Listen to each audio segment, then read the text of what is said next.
Um, and I just, He has a meetup out in the Bay, right? I think I was yeah, a part of his meetup. Yeah. yeah, I think he's done close to like 800 million in syndications. But it was funny. I talked to him. I had him speak at one of my meetups years and years ago, and then I interviewed him again just on the market because he just studies data and he's pretty knowledgeable in that space. And before we started, he's like, Bo, he's like, I just want to let you know, like when I got to speak at your event, that was before I even like that really like helped me take off. I forgot how he said it, but it was like it's kind of Really? amazing that these guys got their start almost not that I was like the reason they became who they are, but I was a part of their journey in the beginning, and to see these guys blow up is amazing. And so that's the power of networking in these meetups, and like if you do them right, and so I moved away, I got married, COVID happened, I stopped doing meetups. And then obviously I don't live in the Bay Area. And then I just had my event, and it was, it's not a big space, but the space was completely packed. The energy level was amazing. And I'm like, man, this is cool. Like I forgot. Then I went Yeah. to Zuber's event, and I went to our event here at our, where you guys have a huge following. It was amazing to see how you guys packed that. And what you realize is that when we were talking about collaboration, and you really saw it, a lot of the guys that I was listening to you, including yourself on stage, we talk about like other people's vibrations, right? Like you need that. Yeah. And what I realize is I need to be around that vibration, that energy of people that are going places, right? Like in people that are honest about, deals. Listen to Jason's story, right? Like how he got into that predicament, and like in 10 years time, he sounds like he's doing very well, owns a bunch of real estate and flips a lot and sells a lot of real estate. And he's not And homeless.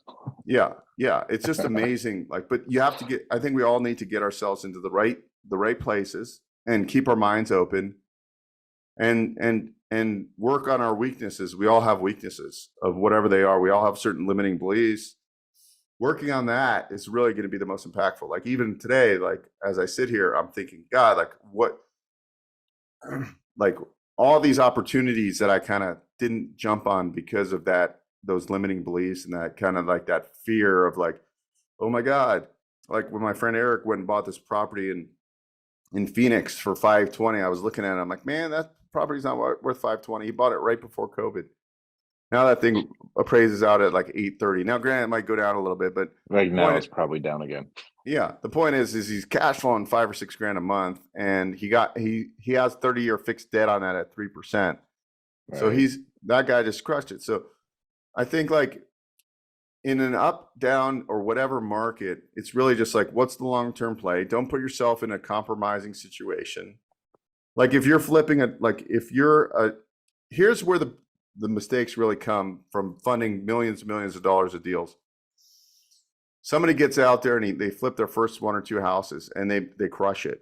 And then all of a sudden they go out and get 5 or 6 at a time, and they can't possibly have the systems in place. Yeah, they just aren't built for it yet. Yeah, I have a friend. He was like, we all used to work at this mortgage company called Diablo Funding Group, which in Spanish means the devil, but we lived by Mount Diablo in the Bay Area.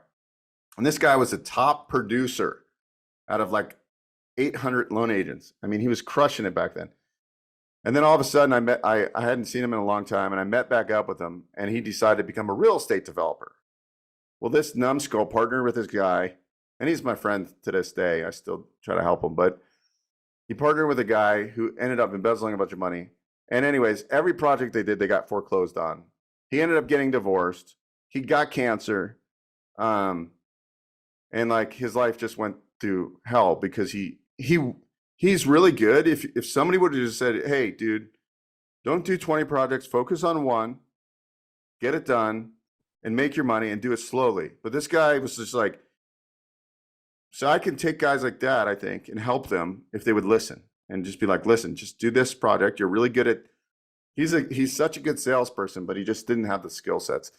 So, don't go hard when the time's right, but don't force that push. I mean, that's just the goal. Like there's that happy sweet spot of not over leveraging yourself, because there's nothing worse than having severe financial stress. There's nothing worse waking up in the middle of the night going, man, I got to pay like X amount of bills and debt service this month, like from the hard money loans, like, and I don't have the reserves, like that's not a way to live. You're going to kill yourself that way. I can guarantee that. That's not the way to live.